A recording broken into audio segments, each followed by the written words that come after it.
Sabbath. And so, setting up our meeting. I'm just going to wait until this. Here we go.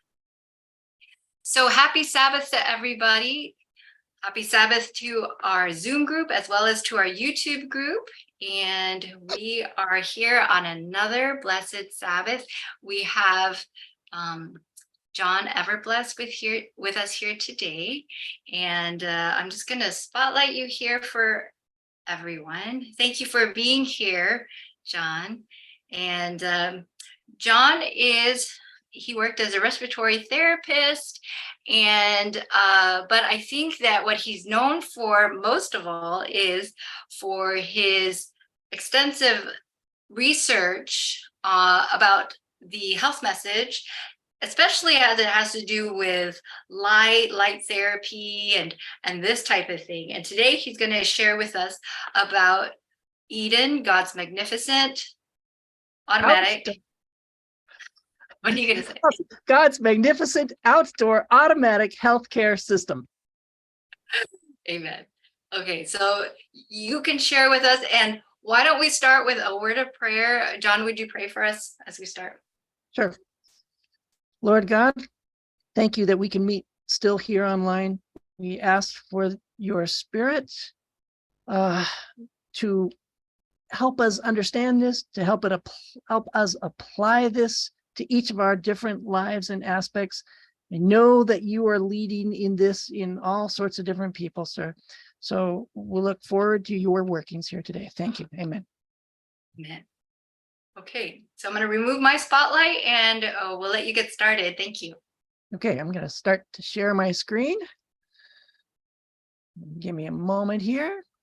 And for those of you who have not seen John's other presentations, we do have them on our YouTube channel, and he has them on other YouTube channels too, about sunlight and cancer and these types of things. So I would highly recommend watching those.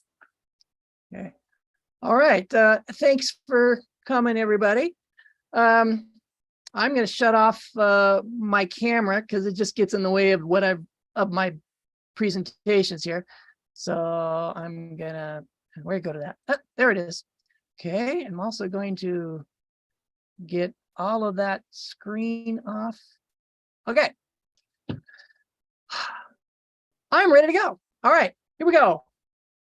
In the name of treating the sick, mankind have gathered to themselves libraries of mortal man's medical theories. They have built tall buildings with the latest and the greatest costly medical devices, labor-intensive therapies, and seemingly endless toxic pharmaceuticals. Hold on. Oh, something's not working here. Just a moment. I think I know why. Here we go. There it is. Okay.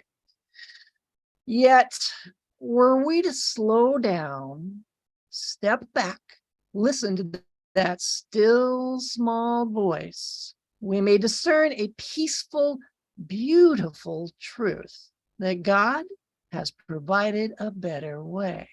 And that way leads back to Eden, God's magnificent outdoor automatic healthcare system. Now, when God placed Adam and Eve in the Garden of Eden, he surrounded them with nature, side to side, top to bottom. And all of nature was designed to keep them healthy automatically without them even trying. And different parts of nature had different jobs in keeping Adam and Eve healthy. Now, this is a three-part series. This is part one. Part one is about the healing soil, and it's not really what anyone expects. So let's first outline the basic Eden health principles to prevent and reverse disease. I'm going to present them just as they were in the Garden of Eden.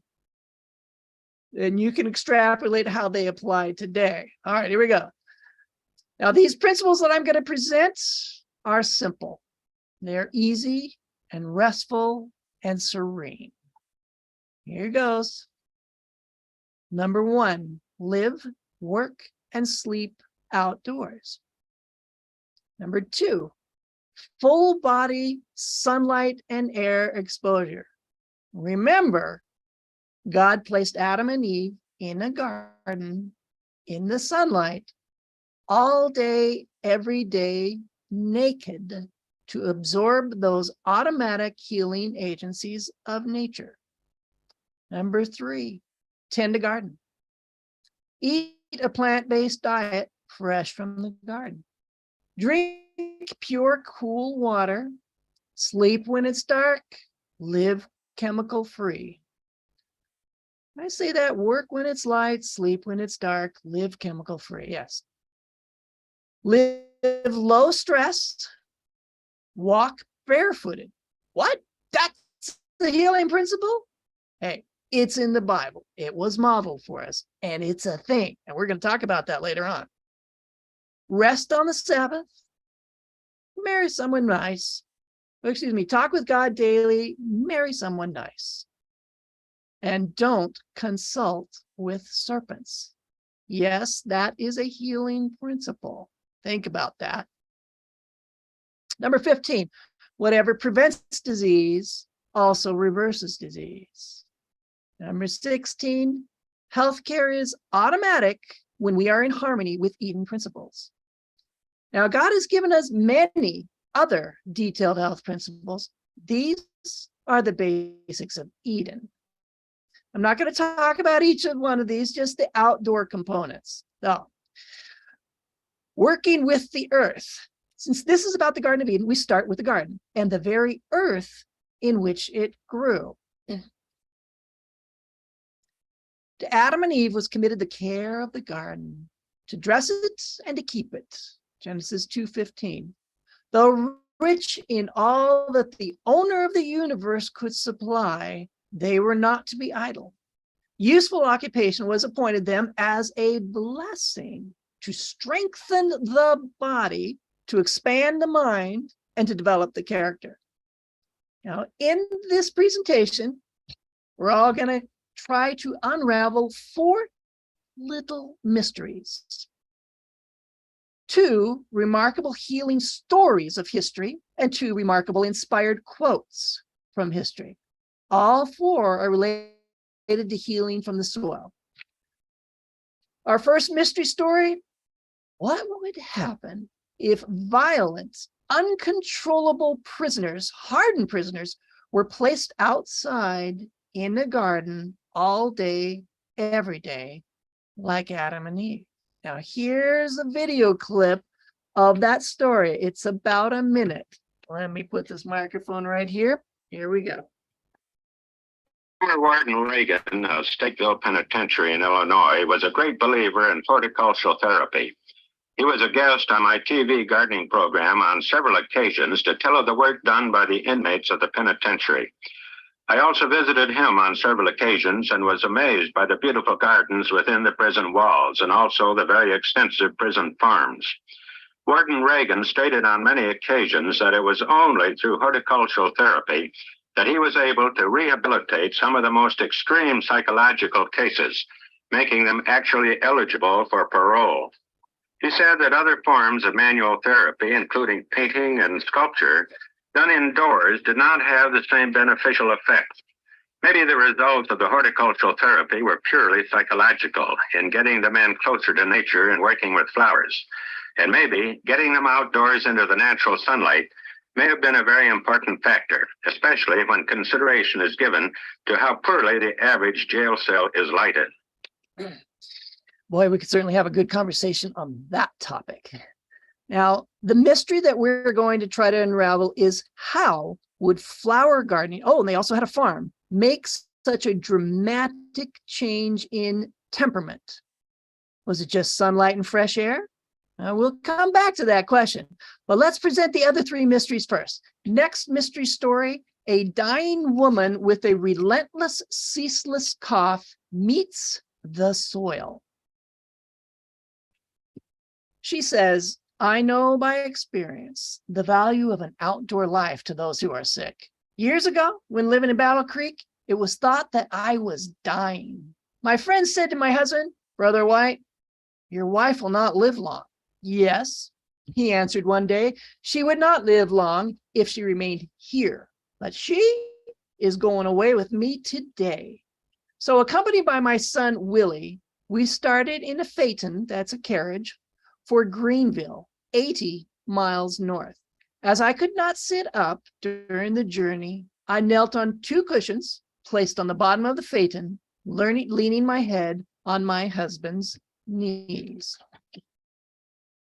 After reaching Greenville, my husband took me out to a strawberry bed and allowed me to work in the soil. He arranged everything for my convenience and brought out an easy chair. I was to set out the strawberry plants. This exercise in the open air seemed to take the poison out of my system. For some time, I had coughed almost constantly, day and night. It seemed as if it were impossible to cease coughing. I could sleep but little. But after beginning to work in the soil, my cough left me. Although this outdoor exercise was the only medicine I took, I was rapidly restored to health. You got to ask the question, how? She could barely move. We could hardly call that exercise.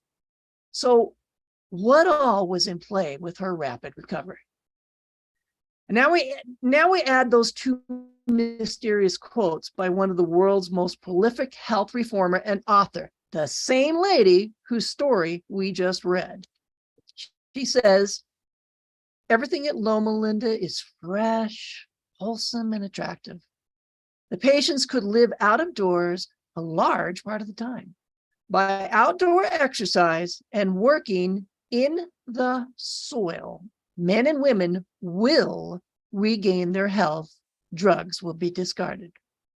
And now the last mysterious quote. Tell those who are sick that if the host of those who are dyspeptics and consumptives could turn farmers, they might overcome disease, dispense with drugs and doctors, and recover health. Again, how? We know that consumptives were cured by sunlight and fresh air during the war on TB. That's in my Sun Cure presentation. But dyspeptics?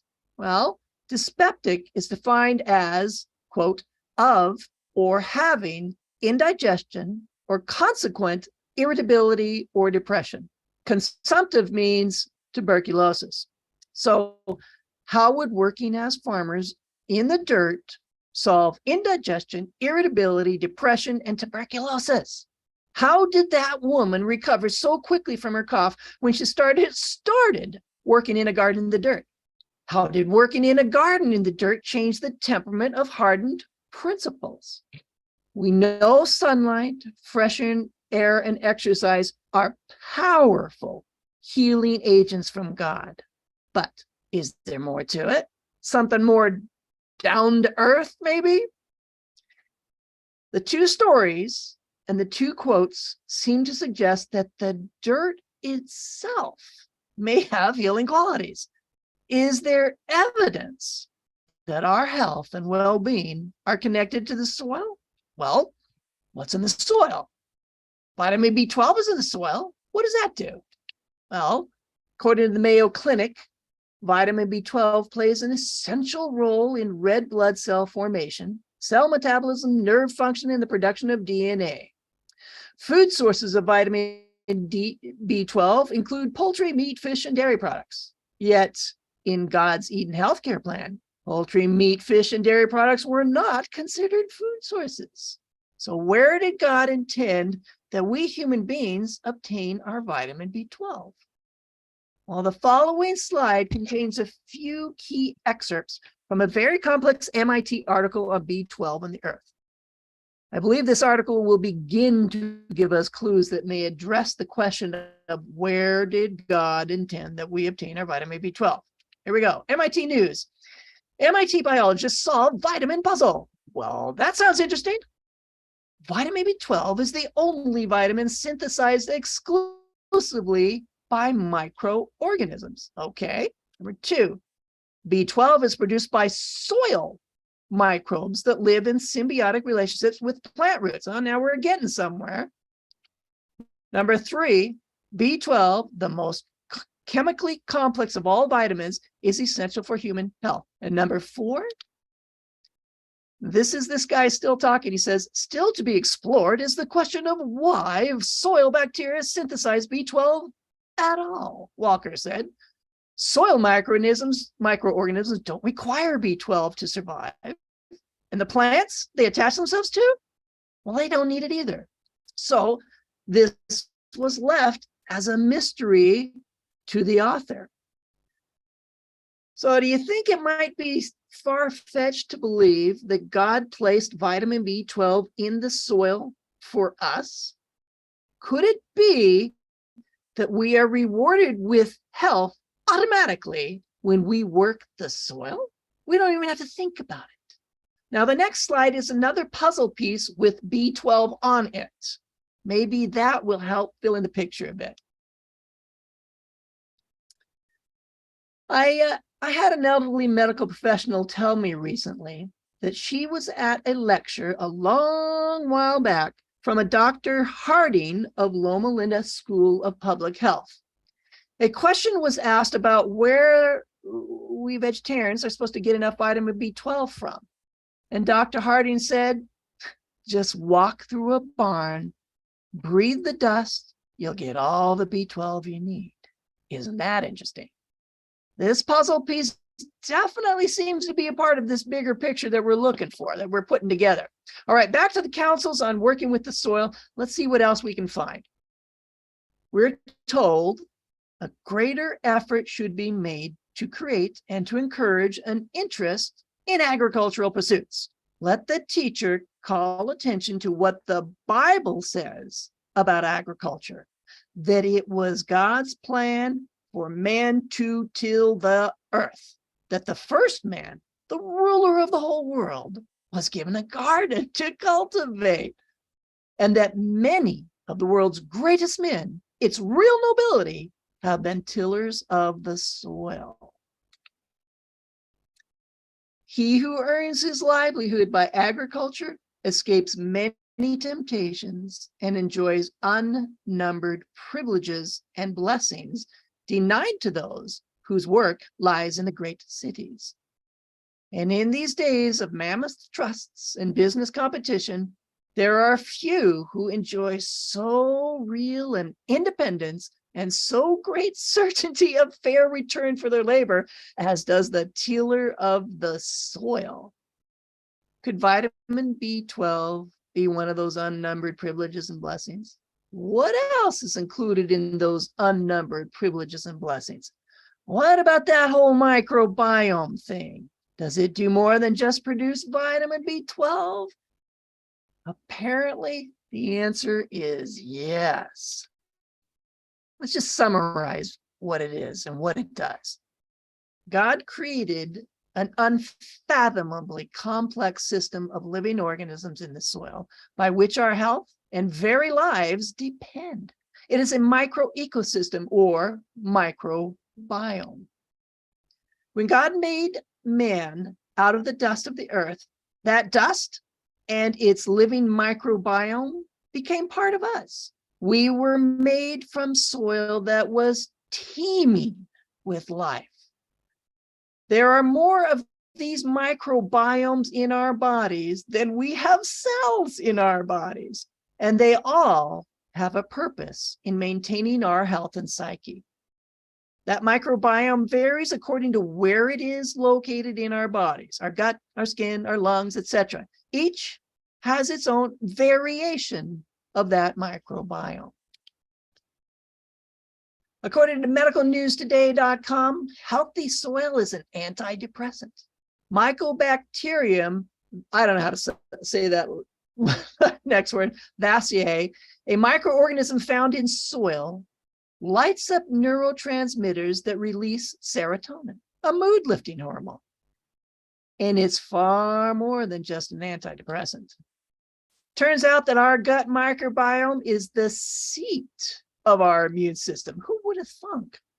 The healthier and robust the diversity of our microbiome, the stronger is our immune system and our ability to resist all manner of disease, and the healthier we will be.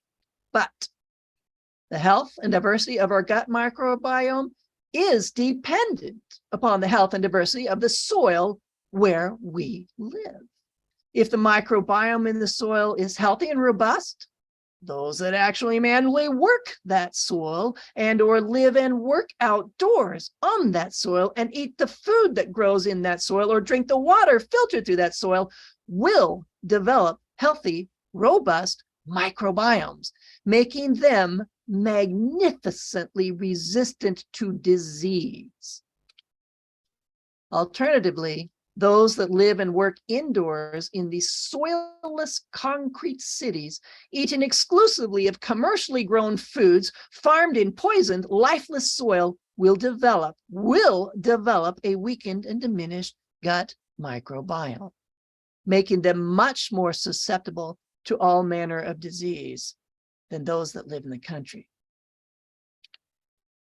This means that if we expect to survive in these end times, we need to get out of the cities into the rich soil of the unpoisoned country, grow our own organic food, live close to the earth, work in the sunlight, and sleep in the fresh air, the automatic healthcare system of Eden. We must stop killing our soil microbiome by the use of pesticides, herbicides, fungicides, and man-made fertilizers. We adopt permaculture. We feed the soil veganically, just like in the forest. We stop over-farming. We let the land rest every 7 years, as God commanded. And now we know why. We must stop killing our gut microbiome by the use of pharmaceuticals, especially those nasty antibiotics, which kill off our microbiome even faster. We stop eating sugar and GMOs and junk foods that have been sprayed with pesticides, herbicides, and fungicides. All right, back to the statement about dyspeptics. Tell those who are sick that if the hosts of those who are dyspeptics and consumptives could turn farmers, they might overcome disease, dispense with drugs and doctors, and recover health.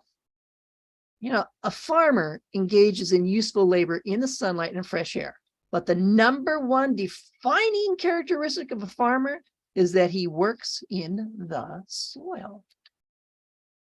It just so happens it has been shown that there is indeed a relationship between dyspepsia and a decreased diversity and decreased population of the gastrointestinal microbiota.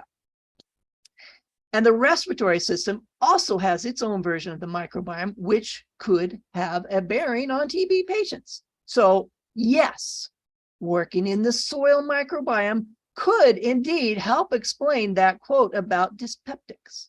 And this may also help explain the change of attitude in the prison gardeners, as a healthy gut microbiome has also been shown to improve disposition, irritability, and depression.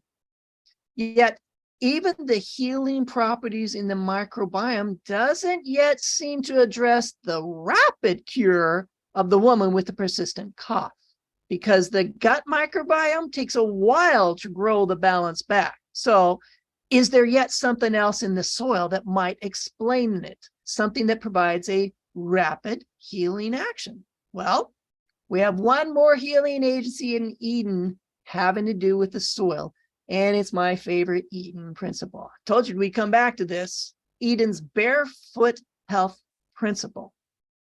This principle was modeled for us all and all the universe to see in Eden. It was day 6. Adam had just opened his eyes for the first time.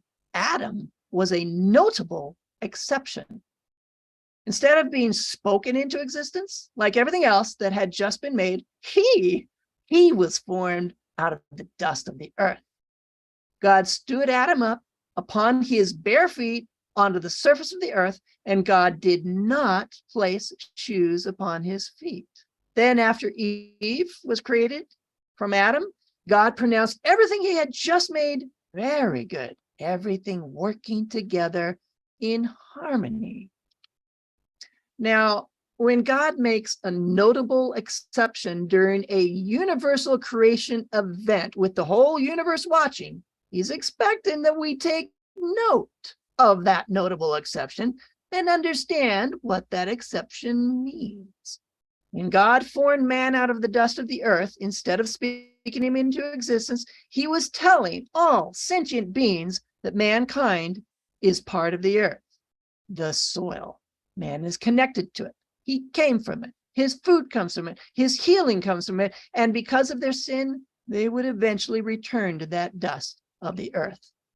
Yet, as powerful as B12 and the soil microbiome is for our healing, these were apparently not enough.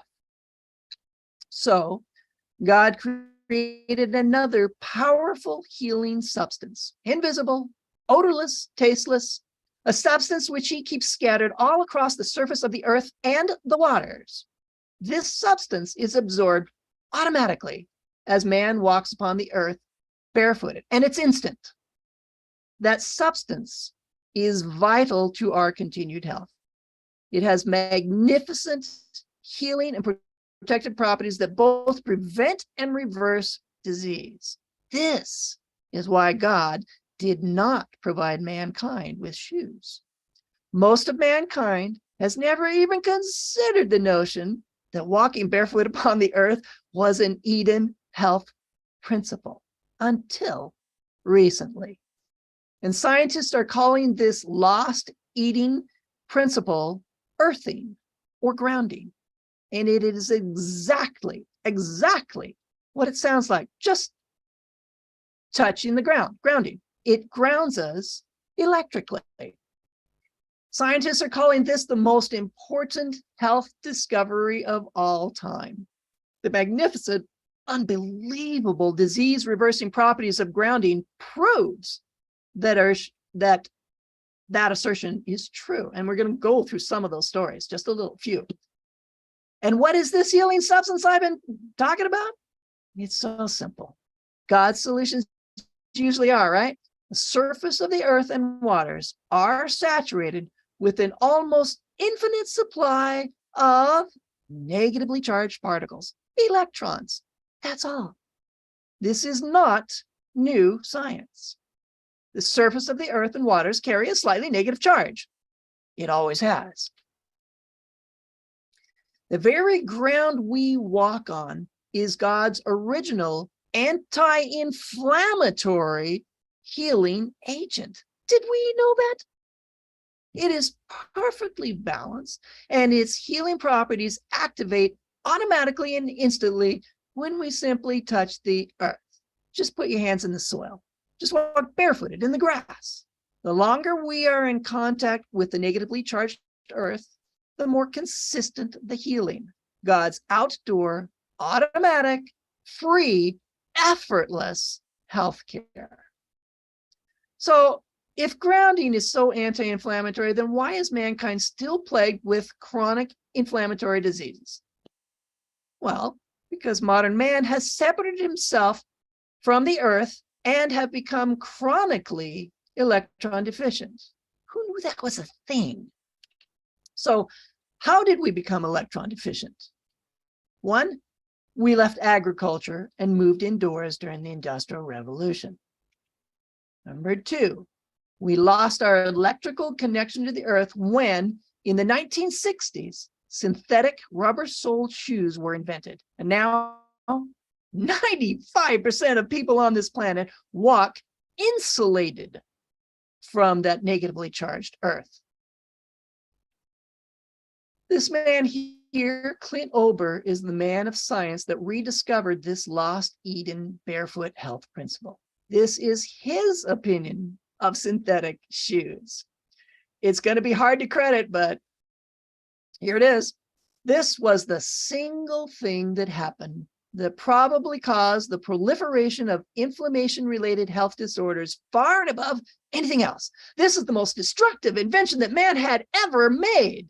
The synthetic sole shoe, because we use it every day.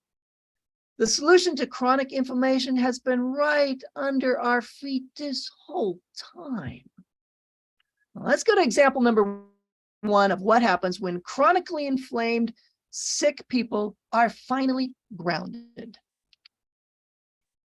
In the year 2000, Clint Ober was asked by a friend if he would ground an elderly gentleman who was bedridden with advanced rheumatoid arthritis. The man's hands, elbows, and feet were grotesquely misshapen and inflamed. He was racked with pain and could hardly move, and then only very slowly.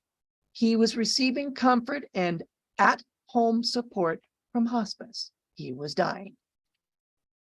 Ober said he would come and see what could be done. It took 3 people to lift the man out of the bed in order to allow a conductive bed pad to be placed on it. The pad was then connected to a ground rod outside. About 10 days later, Ober received a call from the man asking if he could come over again. He said that a squirrel had eaten through the ground wire. How do you know that? Ober wanted to know. Well, I went out and saw it had been chewed through, the man said. Now, Ober was puzzled. How could a bedridden patient be up and about in his yard in a matter of a few days? That's what I did, he said. I went outside and saw it. Astonished, Ober drove up again. He found the man waiting for him, leaning against the front door. He said he was feeling better, and he was right about the wire. It had indeed been chewed up by an animal. Ober replaced it. Now, after the elderly patient had used the bed pad for a year, Ober learned from his friend that the man was much improved.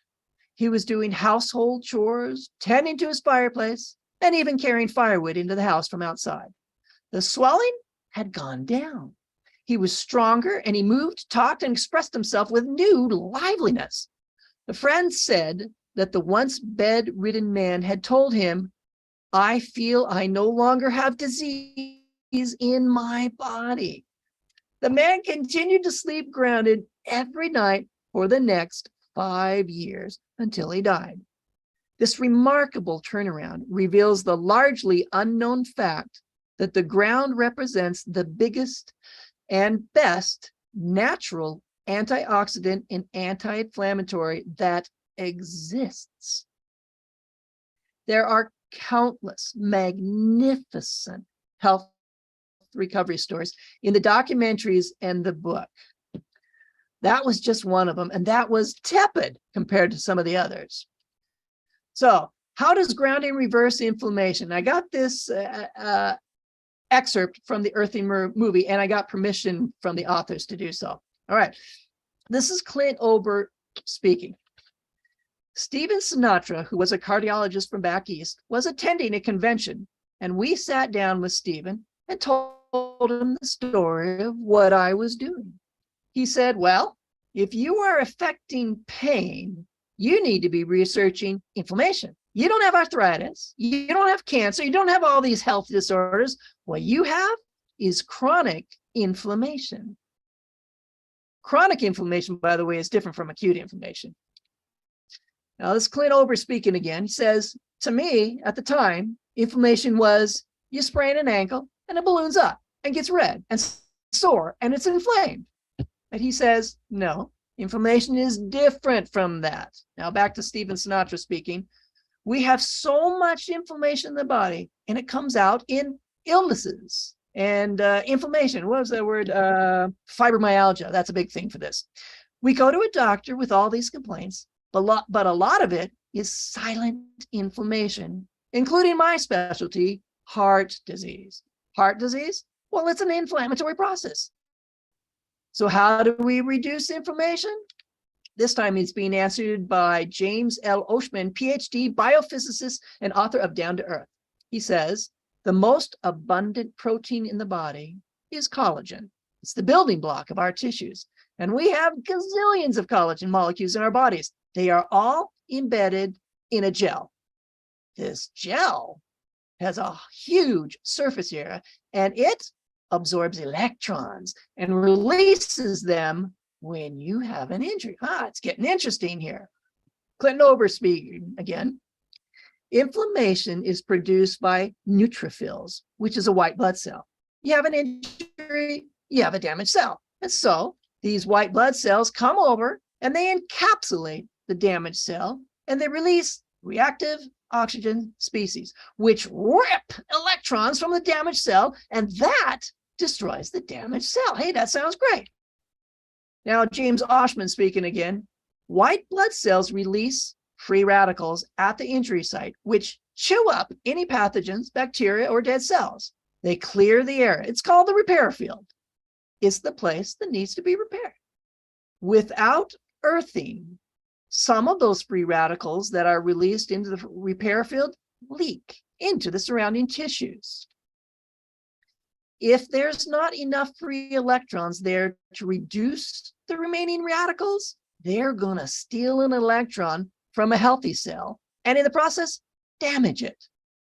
Then the message goes out to the immune system and another neutrophil does the same thing, eliminates that. So then you end up with a chain reaction. And this can create chronic inflammation, silent inflammation. You may not even know it's there, and it continues for years. If inflammation is the cause of all these health disorders, then I know that not enough grounding is the cause of inflammation, chronic inflammation, because if the body is grounded, you cannot have inflammation. Well, that's quite an assertion, isn't it? I am convinced that God's intervening hand is at work in directing us back to the lost healing principles of Eden, such as this one. I believe these are to be the counter agents to the worldwide poisoning of mankind that's currently happening right now. To live by every word that proceedeth out of the mouth of God, that no weapon formed against us shall prosper. We have to start listening when God sends us this light, new light, and restores old light. You will notice that grounding is God's solution for excess free radicals and inflammation, not man's. Worldwide craze for antioxidants and anti-inflammatories was a ruse by the enemy of our souls to divert our attention from the real solutions that God provided from the very beginning.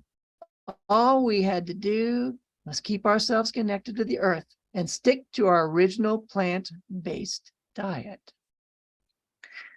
This explanation of the science of grounding is very abbreviated.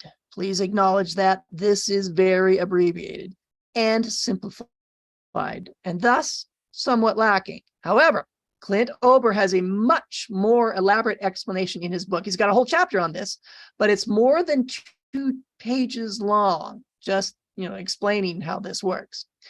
Nevertheless, I prefer to emphasize the results, the recovery stories, rather than the scientific theories. Why, you ask? Mostly because scientific theories tend to change over time. Theories are guesses, maybe some educated guesses. The results, they don't change. All right. I'm just giving a tiny little introduction here to earthing in this presentation. So I will refer you to the voluminous scientific research studies and the success stories that have been gathered at this website, earthinginstitute.net. They are fabulous and compelling and convicting.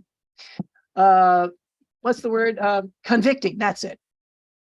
Clint Ober here is the absolute expert on this topic. This is the man of science who rediscovered this lost Eden healing principle and brought it to the world. First picture you see, that image is of the documentary on grounding, and there's more than one. The second image is of Clint Ober's book on grounding or earthing.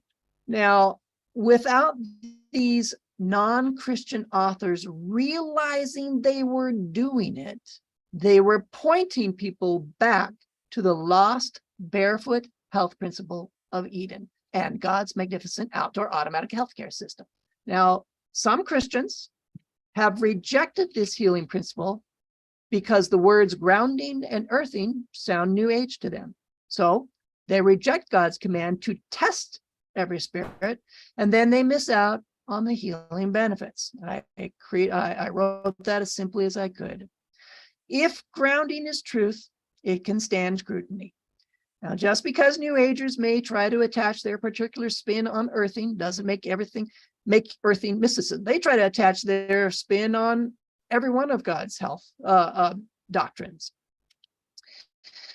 The human body is the most complex electrochemical device on planet Earth. It is filled with electrical circuitry, the brain, the nervous system, the muscles, our heartbeats. And electrical devices, well, they need to be grounded. So to say that grounding these priceless living electrical bodies is New Age is to say that grounding your home's electrical outlets and devices is New Age and is satanic and spiritualism. It's just basic electrical wiring 101. That's all. We ground the expensive electrical devices to prevent problems. Now remember, God surrounded Adam and Eve on every side with nature's automatic healing agencies, and they're still there. Even that big star in the sky, 92 billion miles away, was designed with magnificent healing properties for us. So, is it really any surprise that God would also place magnificent healing agencies right under our feet without us even having to think about it? Now, just to cover all my bases on the New Age thing, on July 12th of this year, just a few days ago, I had a conversation with Will Barron, the Adventist author of the best-selling book, Deceived by the New Age, 1990. He used to be a priest of the New Age. I asked him straight out, is earthing New Age? He replied, earthing is a whole different thing. It's not mysticism at all. And Will pointed out to me that he has a strong background in physics and engineering. All right, back to the testimonial. Neither my wife nor myself snore anymore since we grounded ourselves at night with grounding pads, and sleep is much deeper and thorough. And apparently both those things are quite common, probably the most common thing out there in this research with grounding. Next testimonial. This is from Randy Haynes of Randy and Beverly Haynes.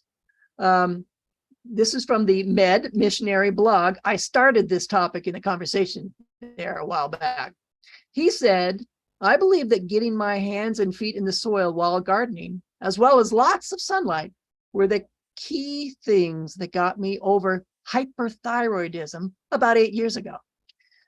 I'm going to do a whole by the way thing here. Here's a question for you.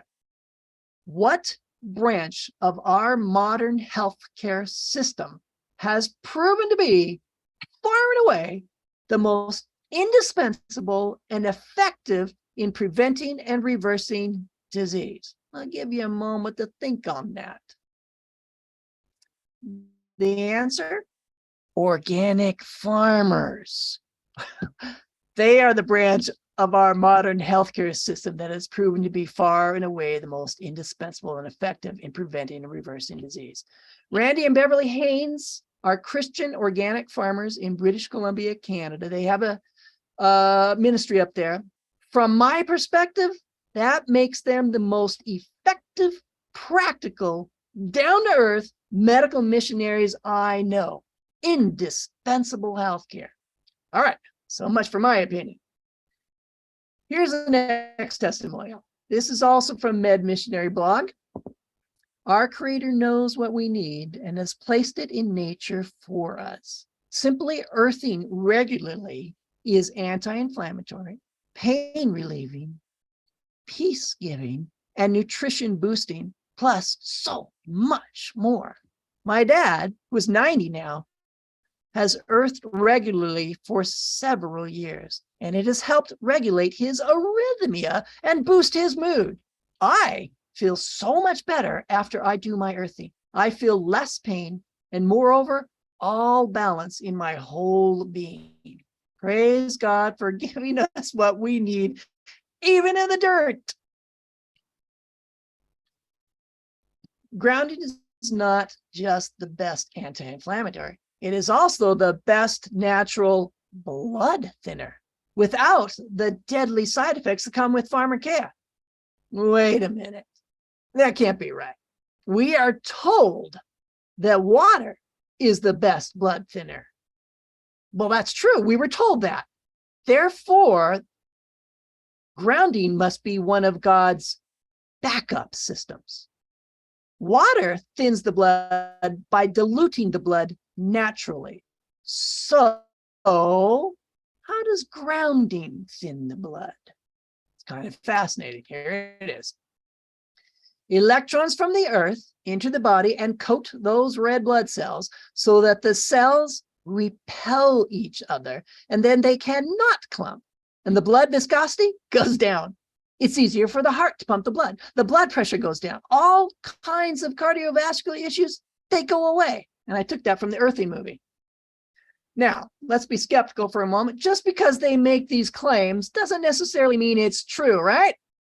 Is there evidence for this? Well, turns out there is video evidence of this phenomenon. Let's watch that. Now listen very carefully because the sound level on this clip is very quiet. Hold on, let me put the microphone right there by the speaker. The only way I can make this work. Here we go. Next. Today, we're going to see how the earthing or the grounding affects your blood. We're going to take her blood, put it on the slide, microscopic slide, and take a look.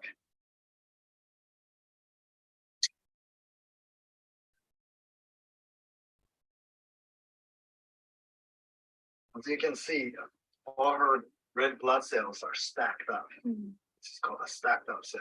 And see, let's go see if the earthing can help improve it. They're actually earthing right now. They're just sliding to ground. So we'll see them back in 10 minutes. Let's see how the earthing or the grounding has affected their blood.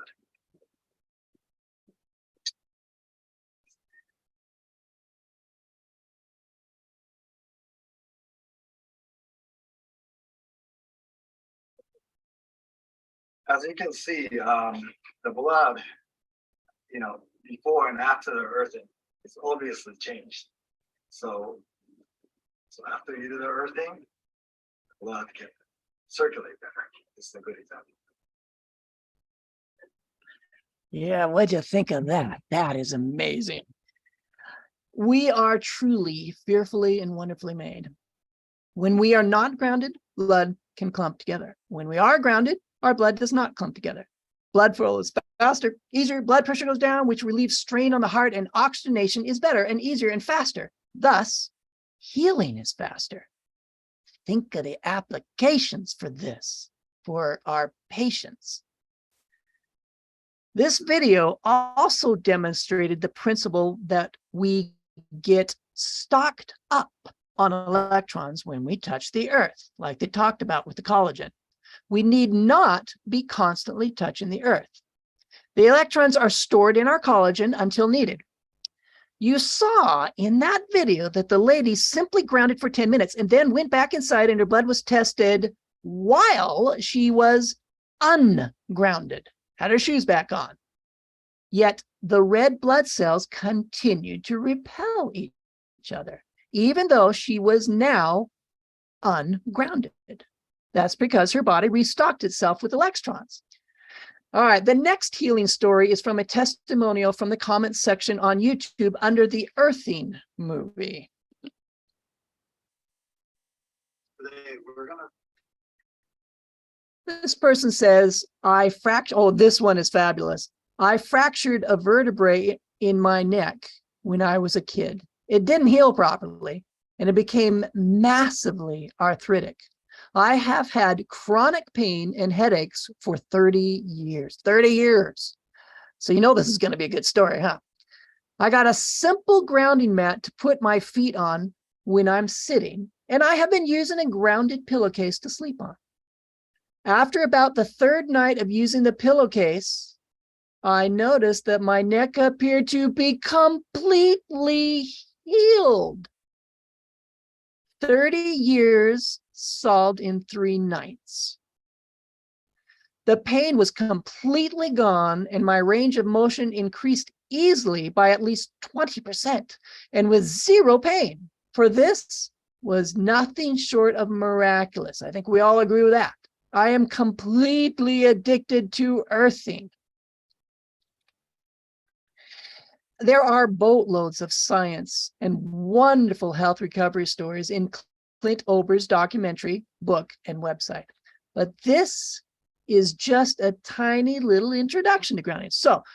But this benefit that I'm about to tell you needs to be told. Clint Ober discovered by experience and experimentation that as long as we are grounded, we are protected from the dangerous, relentless bombardment of electromagnetic fields. Just to be clear, this is life-changing information. I should be a lot more enthusiastic, but this is life-changing information. And the stories in his books and in the documentaries are life-changing. So you can read this in Clint Ober's book on page 34 and 35, the book called Earthing, 2nd edition. Eden's barefoot health principle is clear evidence that God has had this whole thing figured out from our beginning. He has made provisions for the terrible emergencies of diseases. Even in this modern electrical age, he is all-knowing. He knows the future. God is not slack. He knows of the toxicities and deficiencies of this age. He made provisions for it all long ago. I had just finished my section on grounding in this presentation. I went to bed. In the morning, I got up and went to work. And when I got back home, there was an email waiting for me. Here's what it said. I watched your video on tuberculosis and healing with sunlight. I heard you talk about sun healing bones. I have osteoporosis in the back and hip and osteoarthritis in my knees, which I'm supposed to have replaced soon. I have been praying for God to show me another way, the better way. But what can you do if you're in a cold area in winter? A lot of you are probably asking the same thing. I told myself I would get outside this winter, but it's been way too cold. So I told her about the classic exercise and a proper diet to prevent and reverse these things. But I did not find that very satisfying. So I looked to see if Clint Ober might have something to say about grounding and osteoporosis and inflammation or osteoarthritis.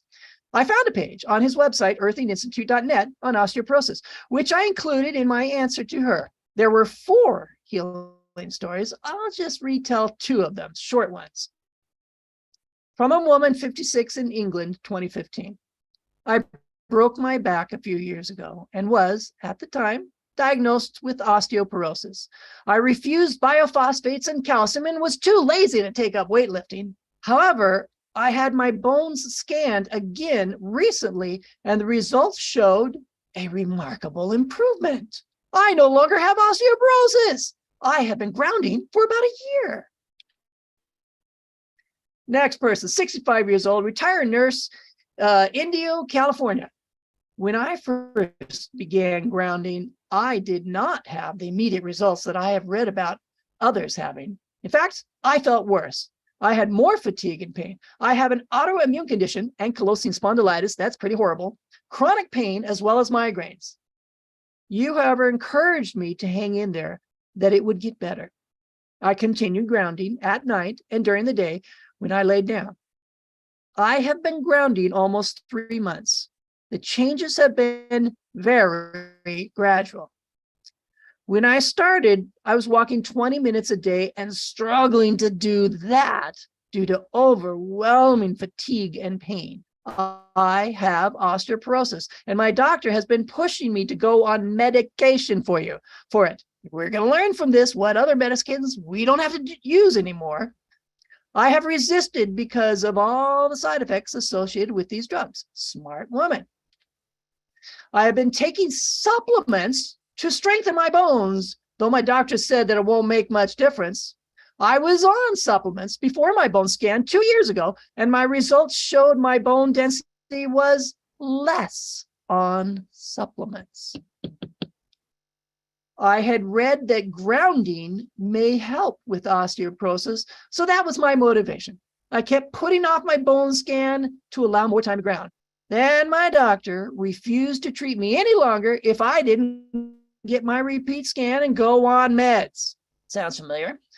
So I had my scan. I was shocked to learn that I no longer have osteoporosis. Needless to say, I am a firm believer in the benefits of grounding after only 3 months. Can't wait to see how much better I get as time goes on. Okay. When I combined these stories with all the other historical healing stories of nature in all my presentations put together, I realized something very important about God's Eden healthcare system. And I've already alluded to it a few slides back. God has built into nature redundant, overlapping backup health systems. Sunlight prevents and reverses osteoporosis. Exercise prevents and reverses osteoporosis. Eden's diet prevents and reverses osteoporosis. Grounding prevents and reverses osteoporosis. Folks, just touching the earth is the greatest anti-inflammatory, anti-EMF blood thinner on earth, literally on earth. It cannot get any easier than that. Just show up. Just standing there outside in the earth, your health is improving. Same thing for sunlight and fresh air. Talk about simple, easy, free, and automatic. Imagine if we combine all these into a purposeful, consistent effort for our patients. You can imagine that the speed of healing would be unparalleled in this modern age. Wait a minute. Do you see that? Step back. Look at your screen. Those 4 redundant overlapping backup agencies, you put them together. Now ask yourself, what does that look like to you? What does that remind you of? Well, it looks to me like gardening, just like Adam and Eve were assigned to do. Gardening. The application, if you are determined to help your patients overcome disease, then get them gardening barefoot with skimpy clothes and some privacy. It's now making more sense how hardened, violent prisoners were turned into sane, functioning members of society simply by useful outdoor labor in a garden, in the soil, fresh air, and sunlight. And how it was that her chronic, relentless cough was almost immediately eliminated after getting outside with her hands in the soil. And now her 2 strong statements about healing outdoors makes more sense as well. By outdoor exercise and working in the soil, men and women will regain their health. And tell those who are sick that if the hosts of those who are dyspeptics and consumptives could turn farmers, they might overcome disease, dispense with drugs and doctors, and recover health. God's healthcare system is truly magnificent. And this presentation was just about the dirt. God never intended that nature be a mere afterthought in our healthcare efforts. It was to be our primary healthcare. Man-made therapies weren't even discussed in the Garden of Eden.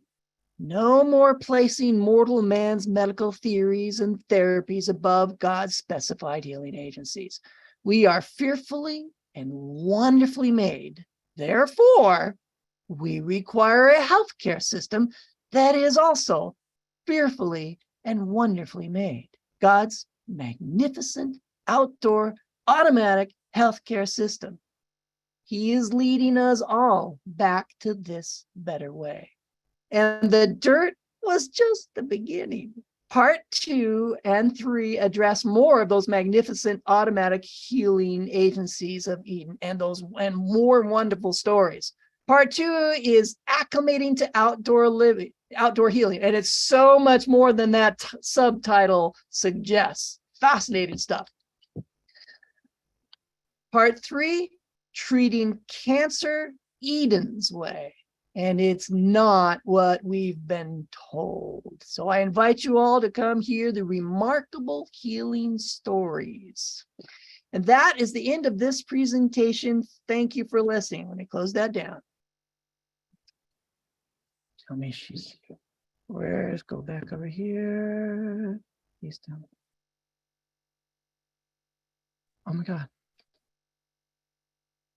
Stop share. Volume. Tell me that's working. Start the video. Okay. Starting video.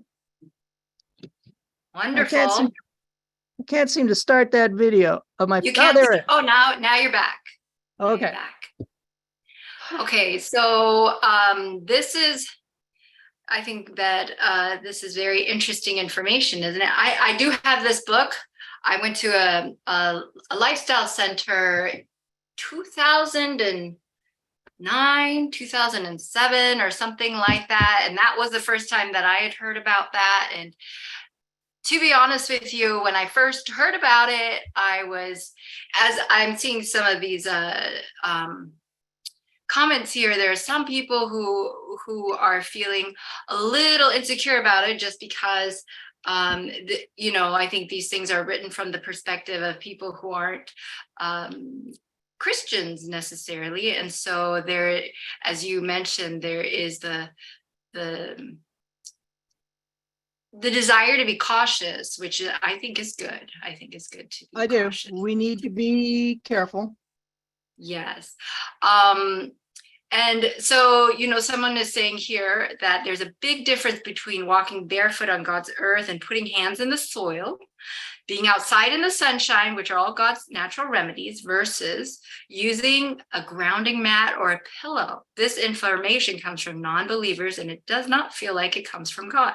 So I think that is a perspective that many people may have. And I know myself, I felt a little skeptical about this because we all grow up in this atmosphere, this environment, and nobody else is using a grounding mat, and people seem to be doing okay, And so I think that it's understandable that there is that skepticism.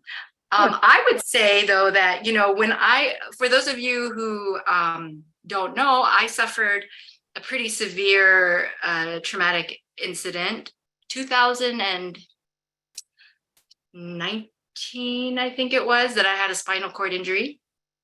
And it was very high up, C3, and I lost all my core strength. And during the recovery time, what happened was that when I had the nerve regenerate, it regenerated aberrantly. And some of the treatment that I went through for this injury, it caused me to develop this condition where the areas that were being supplied by the trigeminal ganglion, that it just would be very sensitive. And so my skin started breaking down. And because, if you have any kind of inflammation that you don't address, even if it's a small area, for me, it just started out here. And because my body was constantly sending immune cells to this area to try to heal, what ended up happening is that I pretty much lost my immune system. And what ended up happening is that as months progressed of this, not only did the skin break down and I looked like a burn patient, I developed a sensitivity to electromagnetic fields. I could not tolerate being around Wi-Fi. I couldn't tolerate being around a modem. The way that I figured that out was because I was out in the country at someone's house. It was just me and another woman in the house. And I was just relaxing and trying to, you know, get better again. And she started watching a YouTube video. And I didn't realize this. I was upstairs, she was downstairs. And I had this sudden surge of pain go through my body, and a reactivation of my skin problem. And I, you know, at that point I had gotten so that my body had broken down so much that I had rashes everywhere. And you know, so I could tell when things were bad. And I don't know if this shows up here, but you can see, I just want to share with you. You can see what my skin looked like there. Can you see that? Yep. So you can see that, you know, I look like I had infection. And so I got to a point where I could feel electromagnetic fields because my body got so weak. And so I couldn't be around. I had to stay 150 feet away from the house because otherwise my face would just burn. And I couldn't be near the computer. I couldn't be near the phone. Mercy had to come home and after work, and she would go through all my emails for me and answer everything for me. And so it is a very real thing, this thing with electromagnetic fields. I have experienced it firsthand. And I have many other things that happened to me because of that experience. So I do want to share that with you. During that time, I did try earthing. I did go outside and I bought my own mat. And the reason I didn't use it a whole lot was because that mat also gave out electromagnetic frequencies and I was scared. And the other thing is this, we don't realize it, but our houses have all kinds of electromagnetic fields that are coming from the lights that you have near your bed, the digital alarm clocks that you have, all these wires that go from your light to the outlet. The walls all contain electricity. And so if you take an EMF meter, you will find high levels of these things. And I got so afraid of this that I would sleep in the middle of my room. That was the only place that I had the lowest amount of EMF coming. And I would put a blanket down there and sleep because I was so scared of having more reactivation. And so, you know, I praise the Lord that, you know, he gives us these ways of healing. I had not known about, like, I guess it makes sense that the earth would have a lot of these negative ions because you see that with charcoal and you see that with clay. That's one of the reasons that they are so healing, is because they have a negatively charged ion and you want to preserve that. So that's why you don't use metal when you mix these things. But I would say, you know, like, even it's good to exercise caution, but at the same time, you know, these principles, they're not dangerous necessarily to walk in connection with the earth and to spend some time outside connecting yourself to the ground. And it's not a dangerous thing, I don't think, to try. And at the very least, you could try it and see what it does for you. I know that for myself, with all the pain that I used to have, just being outside, it did make a huge difference. Working outside, getting out into the dirt and this type of thing. Sorry, I took so much time. Hey, you're the host. No, I'm sorry. I didn't mean to talk that much. But yeah, I just, you know, wanted to address this because there's a lot of people don't know about EMFs.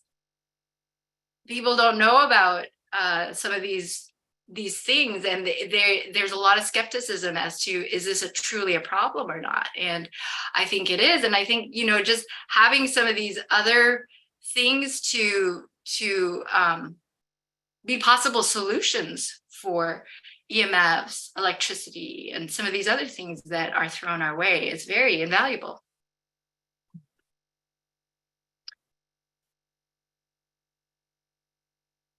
Do you have anything else to say to the skepticism and that kind of thing, brother?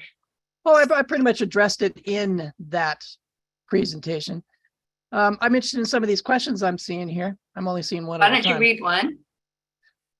I don't see them now. I think you're seeing it. Oh, I have to hit the chat button here, right? To see it? Yes. Stephen is asking, how long would you recommend to earth every day? How long to earth every day? Well, since we collect and stock up on that stuff, it's kind of hard to say, but sleeping 8 hours a night with it on is pretty good. I bought, and this is going to answer someone else's question too. I bought a pair of moose hide moccasins. Supposed to be good for grounding. It doesn't work when it's dry, but it works when it's slightly moist.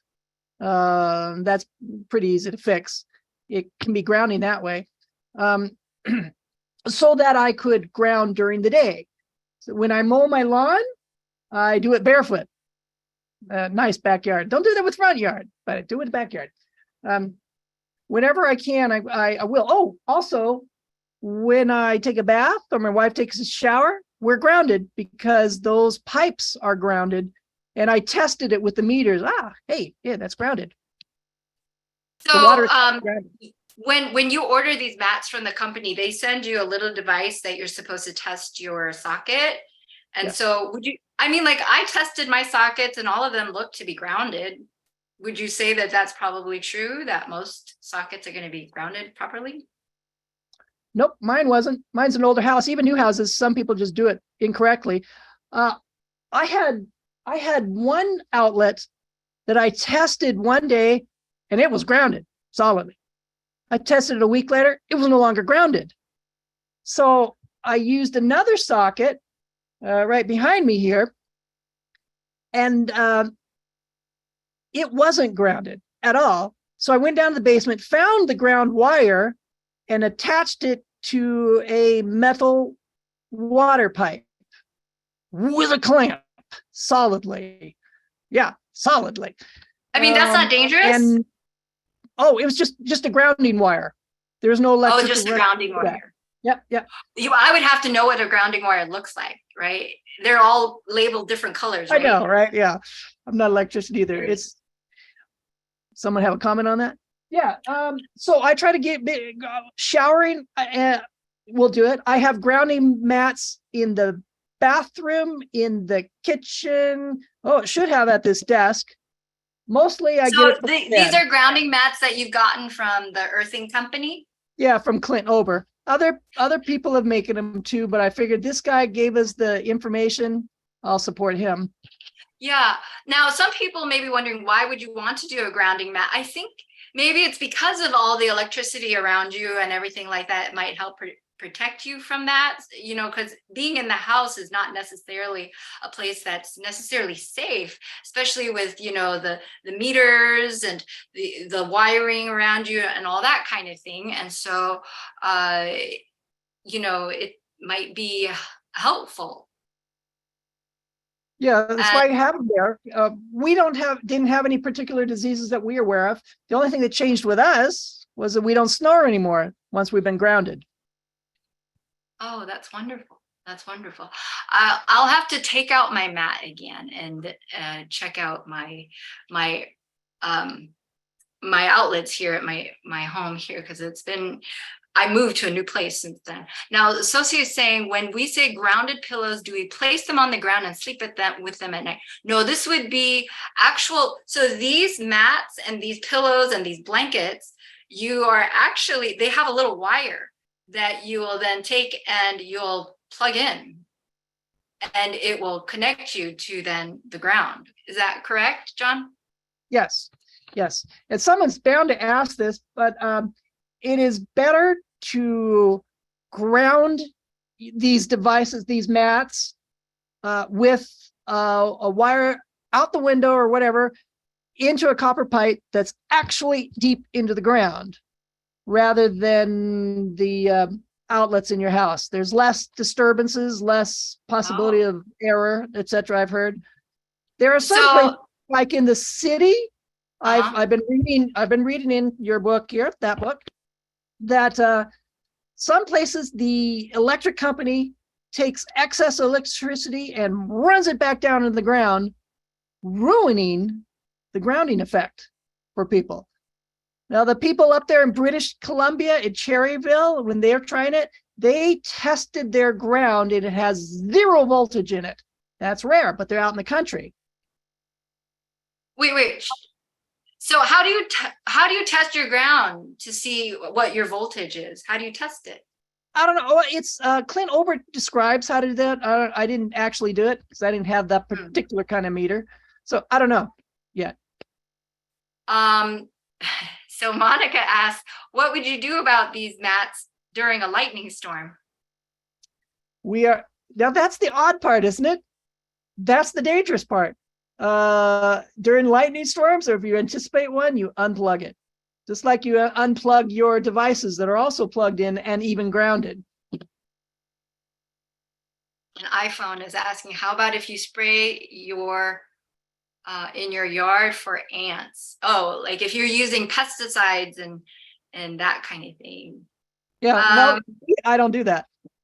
I don't do that either. I just, for ants and that kind of thing, I've heard that you can just use dishwashing, soap and that kind of thing. So, yeah. You can also use copper wire or copper filings at your doorstep or whatever, if to keep them from coming in the house. At least they won't cross it. That's what I heard. I did that for slugs and it didn't work for my slugs. It's like they crossed right over them. Well, the ants won't. I didn't know that slugs were a thing. Now, not all soil is made equally. Some soil is very sandy. And so does the type of soil you have make a difference? That's a good question. I don't know. But what I do know is that if the ground that you've got your wire down into is completely dry, you're not grounded. It has to be moist. That's why you got to take it deep. Trees can ground you. Go ahead. Well, that makes sense because, when we are doing charcoal and clay poultices, it needs to be moist for it to have that effect on the body. It can't be dry. So just going outside and being in the grass, maybe that would be helpful because the grass has some moisture. Even if the soil underneath it is dry, but it's better to get into soil that has some moisture in it. Yes. Okay, so that's very good. And do they use magnets in the grounding products? Not that I'm aware of, no. And this Verna is asking, how do you ground in cold weather? That's a really good question too. That's why before winter started here, I pushed the grounding wire deep into the soil. If it's frozen, maybe that's why my outlet worked one day and not another, because of the freezing thing. But that one, I've not explored that. Anyone there have an answer for that?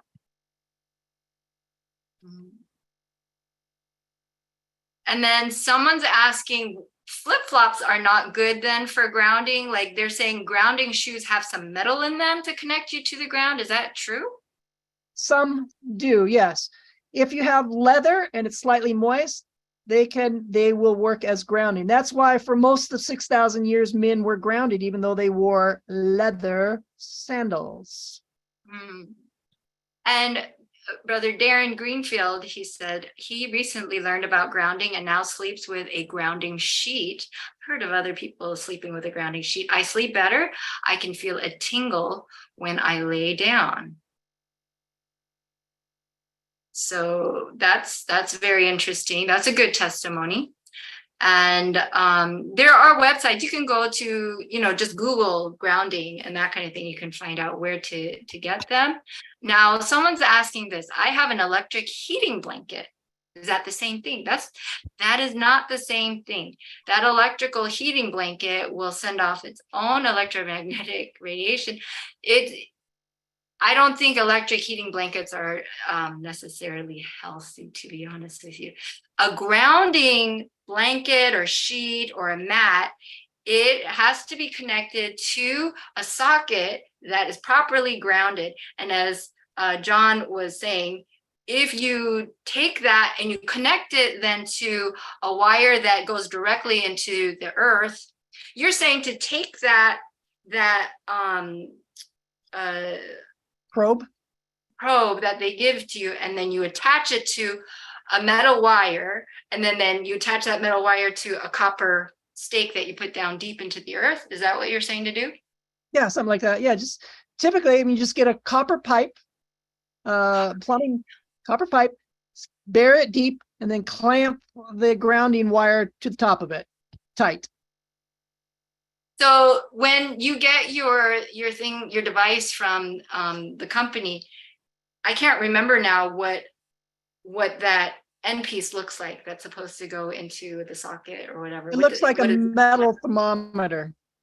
It looks like a metal thermometer. So you would connect that to you would clamp that to the No, pipe, that or you that go ahead. probe you put directly into the earth, but it doesn't go deep.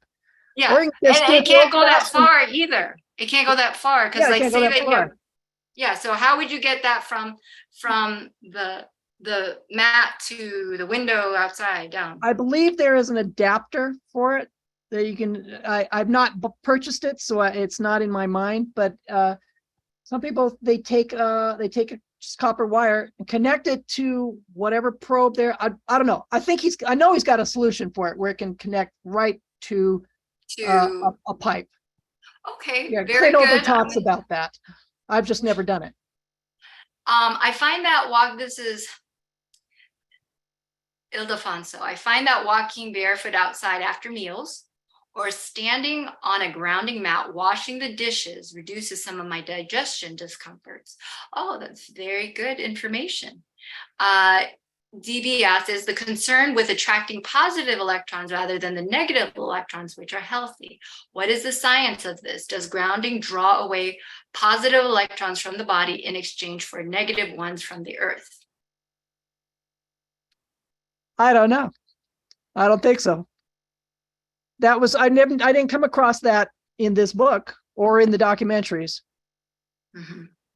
So this issue with the negative ions, was that something that was in the book, or is that something that, because you mentioned the surface of the earth having all these negative charges? Yeah. The electrons. Yes, that was all through. That's what this is all about. Mm-hmm. Amy is saying an 8-foot copper grounding rod. Is that what you said? An 8-foot copper grounding rod? 8 foot or 8-inch? You have an apostrophe after 8, and so I'm not sure. Did you say what the dimensions of that copper rod should be,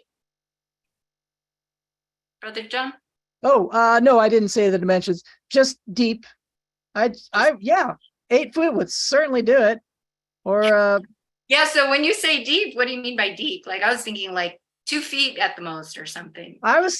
See, it's a matter of, how deep was it? I'd have to go back and look. What did he say? So, deep enough so that it remains moist. The moisture is kept down further sometimes. So I don't know yet, because I've never done it.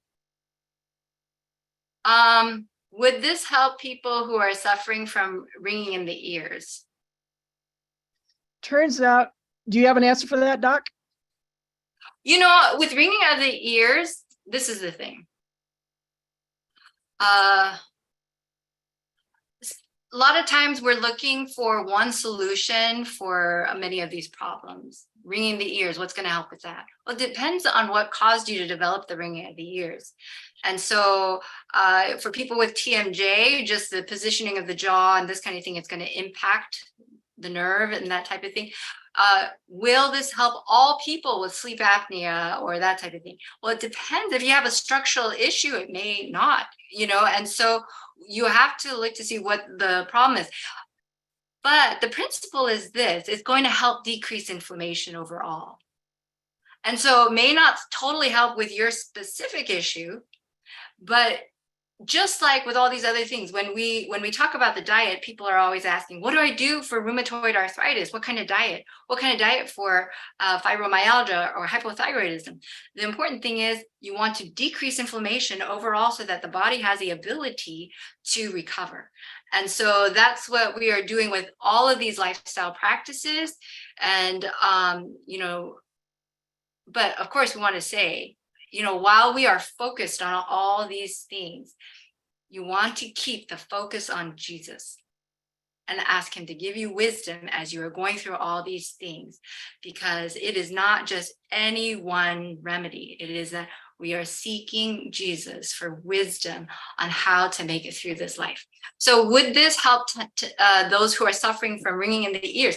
It may help decrease overall inflammation, and you may find that it helps with ringing in the ears too. Brother John. I have a story on that. In the last year, I developed tinnitus in my ears. Grounding does not help. I went to my Adventist massage therapist. She did some work on it, and immediately that ringing diminished. And she took a look at me, checked my posture. My posture is so bad. It has been, it's gotten worse. And sometimes I work, sitting up in bed, and that's really bad on my posture. And I did that starting this year. I believe that it is my posture that is causing this. I've gotten I've gotten a set of instruction sheets on how to straighten my posture. I just haven't done it yet. But posture did that. And my brother, who had a neck surgery, when what was it, the mandible, the jaw there, he discovered that after the surgery, he had ringing of the ears, but it shut on or off depending on the position of his jaw. Exactly. It's the position of the jaw, and that's going to be affected by many things, including muscle tension and, there are a lot of things that contribute to this as I've become aware. And so you want to look, ringing of the ears can also be contributed to. Maybe you had a baseline issue, but then what really tipped you over the edge is that if you've been exposed to mold, and maybe that just tipped you over the edge, and now you have ringing of the ears, and you didn't have that before, even though you have the same TMJ issues. And so we have to look at everything, but just know that not any one thing may help, and yet in some people it may. Okay. Someone is asking that if the wire going outside through the window is flattened by a closed window pressing on the wire, would that cause issues? I did that. I strung a wire through the window and forgot that the wire was there and closed it, flattened it, still working. It was a wooden window though. Yes. Let's see, that's good to know. Okay, people have questions about what contributes to the negative charge in the soil, and is it electrons versus protons and this type of thing.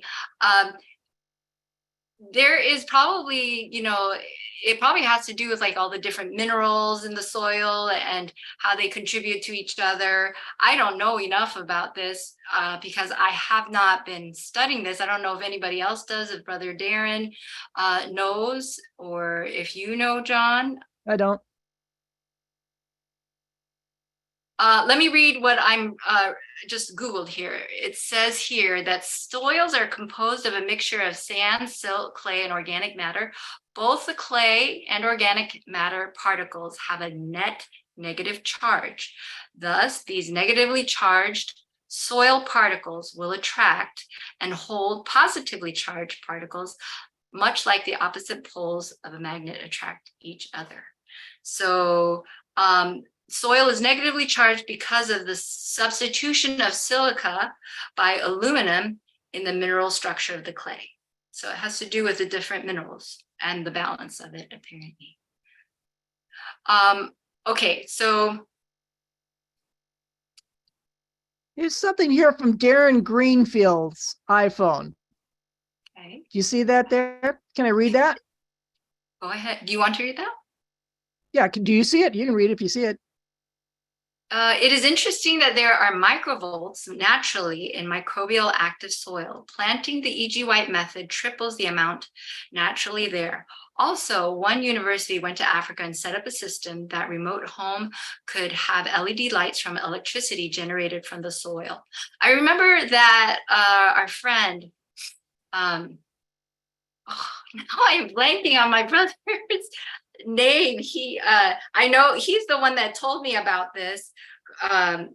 He's the one that plants trees the E.G. White method. Anyways, he told me about this story because anaerobe bacteria, I think, way down below, and then aerobic bacteria up above.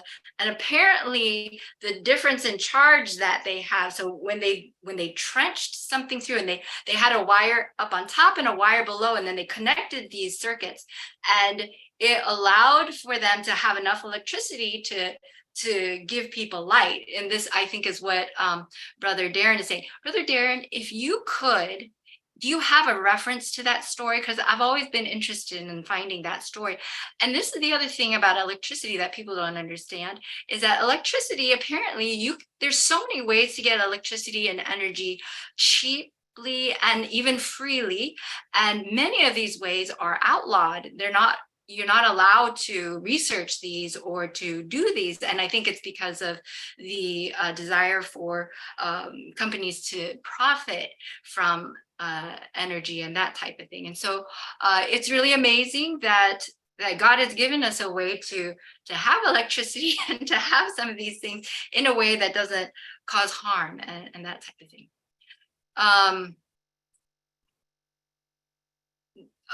And Pablo shared an interview with the man who discovered the grounding therapy. And DB says it may be that just our own bodies touching the ground during normal daily activity would discharge the burden of positive electrons that have built up, much like touching something after you have shuffled your feet discharges static electricity from your body. Interesting. So is walking on the sand at the beach the same as grounding? That would be a form of grounding.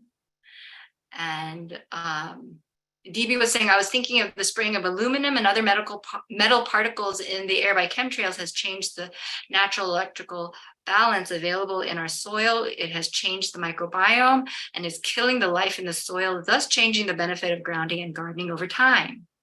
DB is saying, is it going to be so beneficial? But still, it would still have benefit to do grounding versus not doing grounding. Even if the microbiome is changing and the soil is changing, but you would want to find the best. You wouldn't want to go out where they're spraying a lot of pesticides and this type of thing. John, do you have anything to add? Nope. Darren Greenfield, I helped Ian Jones back in the 90s do an experiment with a control and measure the microvolts. I saw the difference with my own eyes. I don't think the results were published. Is Ian Jones available to talk to? That would be very interesting. Is there any way we can get in touch with the people who do that? Because I think that's fascinating. It's fascinating. Is walking on grass beneficial or only on clay or dirt? Oh, Ian Jones passed away. So do you think it's beneficial to walk on grass? I think it's beneficial to walk on grass and dirt as well. What do you think, John? If it's moist, it's all the better. It's what? Better conductivity. If it's moist, it's got better conductivity. It's moist, yes. And Brother Darren, Pastor Darren, do you know of anybody who knows about this this experiment that they did in Africa where they were able to power things using the bacteria in the soil?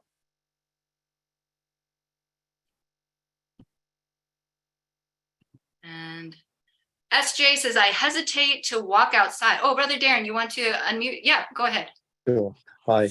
I actually read the article. I could research and find it again, I'm sure. It was a few years back where I read it.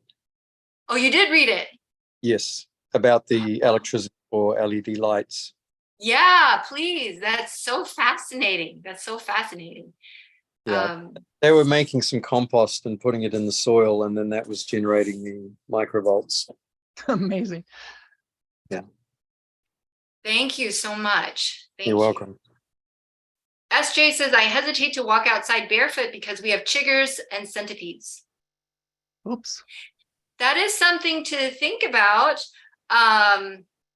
Maybe you could do this. Maybe you could have like a plot of grass there wherever you are, and maybe you could apply like, you know, whatever you need to get rid of the chiggers and that kind of thing. I don't know if they're sensitive to garlic oil, or to like clove oil and this kind of thing. Maybe you could spray that, or, you know, put you know, there's certain essential oils that some of these bugs really don't like. And so if you could do that and kind of get rid of some of the bugs in that area, will help. And so Dana is saying you should buy the grounding shoes. Do you think that we need to buy the grounding shoes? Talking to me? Yeah. Mm-hmm. Yeah, if you can get them. If you have to work inside all day on concrete or artificial material, it's not going to do you much good. But if you'd use them outside, yes, it would. Especially if the ground is moist. Okay, and DB is saying whatever destroys the microbiome in the soil will also alter the electrical balance in the soil, and it will affect, you know, the benefits like the B12 being produced. Oh yes, I'm sure. But I mean, this is why we Seventh-day Adventists, we were called to know how to work in the soil and to produce food that is going to be healthy. And if we had done that, if we had started doing that in 1888, as we were called to do, then we would be a light to the world during this time, right? And so, Brother Darren, I'm sure you were encouraged as you heard what John was talking about as far as working outside in the soil and how people would be healed. Pastor Darren has done some lectures for us about the importance of doing that, especially for our lifestyle centers. And you want to say something? No, I was just going to say, yes, it was wonderful to hear other people discovering this and sharing it. I think there's a lot of benefits to be had. Yes. Scratch the surface on. What was the last thing you said?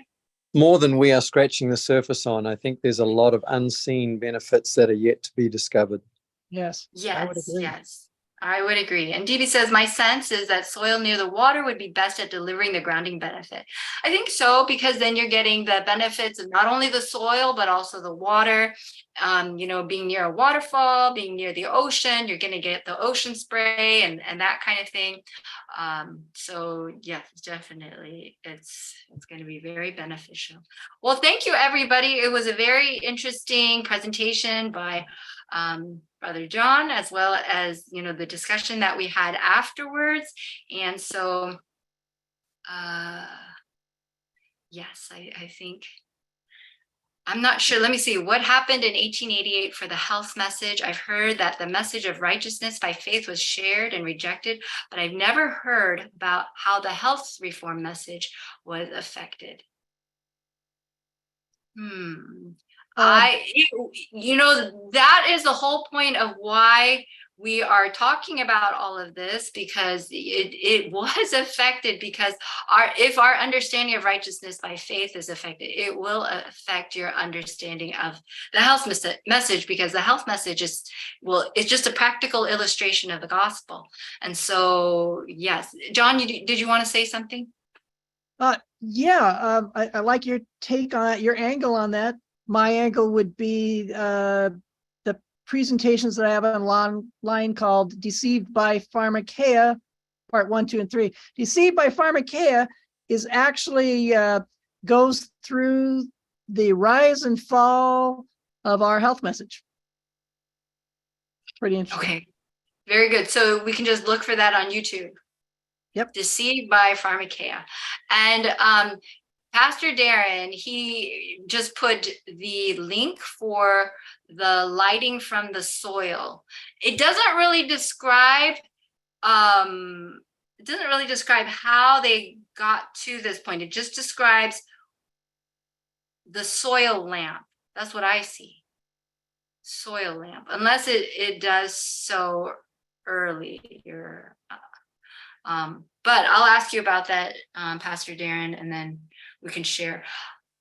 Okay, very good. Thank you so much for sharing with us, John. Do you have other things that you want to share with us in the future? Part 2 and 3. Part 2 and 3. Okay. Okay. Penny's saying, when is part 2? Okay, we'll have to schedule that. Okay, very good. And so why don't we close with a word of prayer? And John, would you pray for us as we close? Lord God, you are magnificent. We can't even begin to understand your works, your handiworks out in nature. It's infinite, must be, sir. We've lost so much information. So we thank you for triggering this movement of health reform and medical missionary work, sir. We ask that you continue to guide each one of us in the path that we should take, sir. Thank you, Lord, in Jesus' name, amen. Amen. Amen. Okay, very good. We will talk again. And John, thank you so much. I'll be in touch with you to arrange a future presentation, if that's okay with you. Sounds good. Thank you.